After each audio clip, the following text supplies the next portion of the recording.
Hello，大家好，我是议员，今天才做这个影片讲这件事情啊。其实这个邮件在很早之前就已经发布了，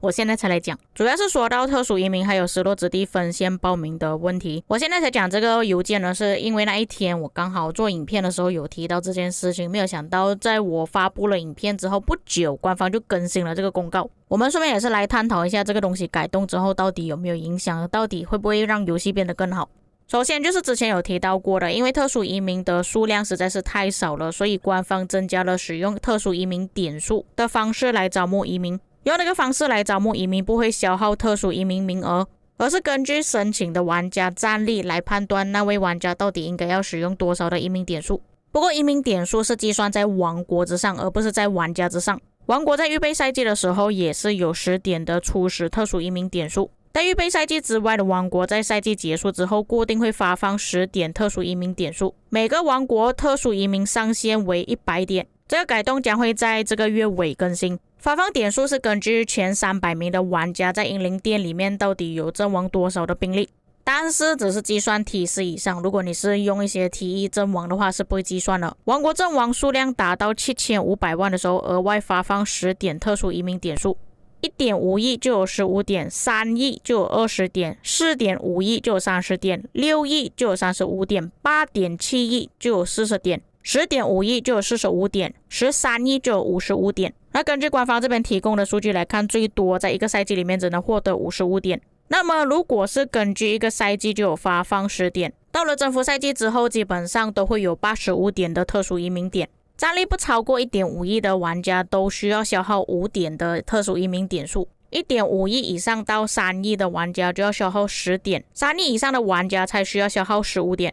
那么其实我觉得除了真的是那种战力非常高的大哥之外，一般玩家应该都会压到 1.5 亿以下。假设说一个王国特殊移民点数上限是100点的话，基本上可以移民到20个玩家进来王国里面。但是在前面有说过了嘛，一个赛季最多可以获得55点。当然这个只是计算阵亡而已啊，如果是讲一个赛季结束之后可以额外获得10点的话，也就等于说一个赛季可以获得65点，还是可以大概移民13位玩家进来的。但前提是你们的阵亡也必须要很多才可以。像我们刚刚看到的列表，要阵亡13亿才可以获得55点。我这里分享一个图片给各位参考一下，13亿什么概念 ？OK， 这个是之前960、1093还有2605的 KVK， 你们可以看到2605当时候其实也算是先锋王国吧。那其实我记得当时候2605阵亡也算是不少，因为我们一直去打他们的旗帜，一直有阵亡，但是他们这边阵亡也就只有7亿而已。只能获得35点，加上一个赛季可以获得10点，就是45点，可以招募7位玩家。只有到1093还有960这样子等级的先锋王国才可以达标。当然960在那一次分数会这么高的原因是因为他们一个王国打2个王国，所以阵亡才会比较高。我也是觉得说在这一场 KVK 里面阵亡数量是比较多的，因为我在途中好像爆兵了4次，消耗量是确实很大的。我们再看一下上一场，那这边3个先锋王国都算是比较顶级了吧，1093、2489还有960，只有1093它的数目是已经达到最高标准，但同时他们也是在1打2的情况下才可以获得这么多的阵亡，并且你们要记得这个是先锋王国 KVK 才有这样子的事情。如果你是一个先锋王国，然后其他王国都是一些小阵营啊 ABCD 族的话，可能没有这么多的阵亡。所以严格来讲，特殊移民点数其实没有想象中那么简单获得，而且要获得这些点数的背后就是我们要阵亡更多的部队。那可能有些玩家就会说，哎呀，你们可以去阵亡更多的小号，但是他的邮件已经写了，只有阵亡前300名的玩家才会计算而已。你的小号能够阵亡前300名吗？如果没有办法的话，其实不计算的哦。不过老实说啦，这个特殊移民点数只会发生在先锋王国上面而已啊，一般王国是不会发生的。你自己想一下，你 ABCD 主王国又没有限制移民，为什么你要用到特殊移民点数呢？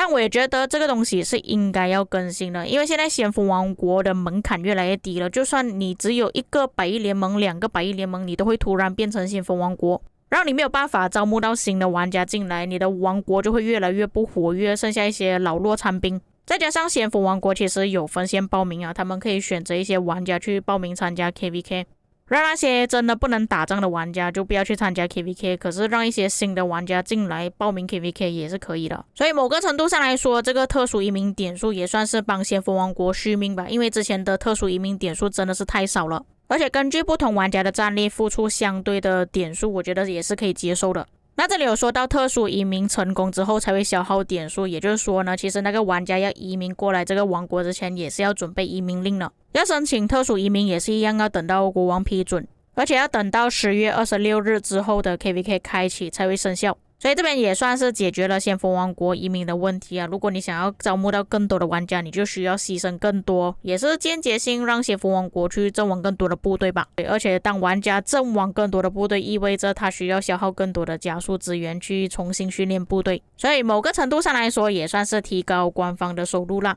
那当这个特殊移民相关调整生效之后，会针对各王国当前拥有的特殊移民名额及赛季历史进行对应的补发，像是特殊移民名额将会以1:15的比例转换为特殊移民点数，根据王国所处的赛季以及是否处于失落之地的情况，会针对各王国补发点数，给所有的王国补发10点特殊移民点数。针对于那些不是在第一次征服赛季的王国，会根据2024年1月1日后至功能生效前，王国的历次失落之地中王国内阵亡排名前300名的执政官，最高数据额外发放点数，当然也是要阵亡 T4 以上的部队。如果在调整生效前已经获得特殊移民资格的邮件，就是那些已经申请的玩家，调整生效后实际移民时，会按照玩家移民战力和扣除对应特殊移民点数。所以如果是在更新之前你移民的话，就会消耗特殊移民名额，如果是更新之后，就会直接消耗特殊移民点数了。这可能移民玩家跟要移民过去的王国讨论一下，你们要消耗点数还是名额。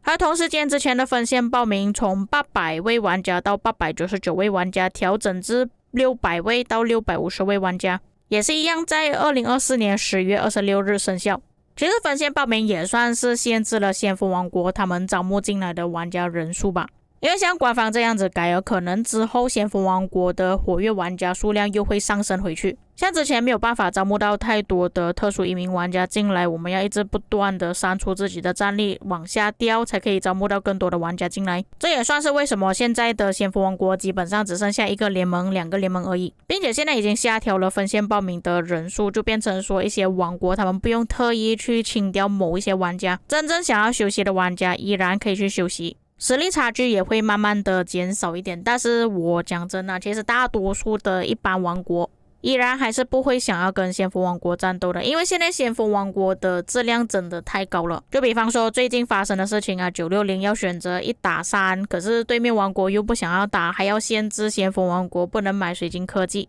而且人也要分成2边去战斗。但我这边不是要怪那些其他的王国，而是怪这种先锋王国他们不应该这样子，先锋王国就应该要跟先锋王国战斗。而且除了960这场 KVK 之外，1093也是跑到有4个阵营的地图，也是选择1打3。但他们那一场 KVK 有没有玩家战斗我就不知道啦，但也是有限制1093的玩家必须要分成2边战斗。我在想着，如果这些先锋王国之后都不想要跟先锋王国战斗的话，他们跟这些 A 组到 D 组王国战斗可能都会有要求了，不能买水晶科技，玩家要分开，确保每个阵营都可以进入到皇庭，都要玩家自己想办法去解决如何创造出更加有趣的 KVK。 但是我是真的希望啦，在这一次改动之后，先锋王国可以再次崛起。那现在我们要讲回策划的事情了。那你们也知道嘛，之前会推出分线报名的，就是因为先锋王国太多玩家全部挤在一起了，所以他们才推出先锋王国限制，又推出什么分线报名限制，搞到最后先锋王国真的散了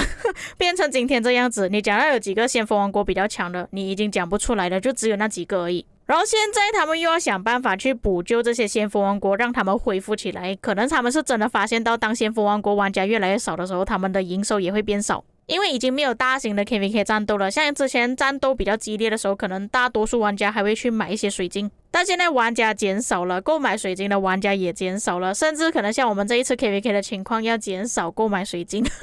他们那边的营收就会更少。这也是为什么他们要以阵亡数来计算特殊移民点数，就是要激发这种先锋王国，哎呀，你们阵亡多一点，你们只有阵亡多一点，我们才可以拿到更多的营收。并且像我前面所说的，前300名阵亡的玩家才计算，那些先锋王国有再多的小号也没有用，你的大哥还是得死兵，除非这些先锋王国的小号的部队是真的很多，可以排进前300名阵亡，否则是不计算的。所以要获得特殊移民点数也不是这么简单的，所以各个先锋王国你们自己加油吧。能不能让你们的王国活跃起来，变得更强大，只能看你们自己。而且官方真的是很特意，他就是用阵亡而不是用击杀，因为邪佛王国获得击杀真的太简单了。至于分线报名人数下调的问题，其实在国际服影响真的不太大，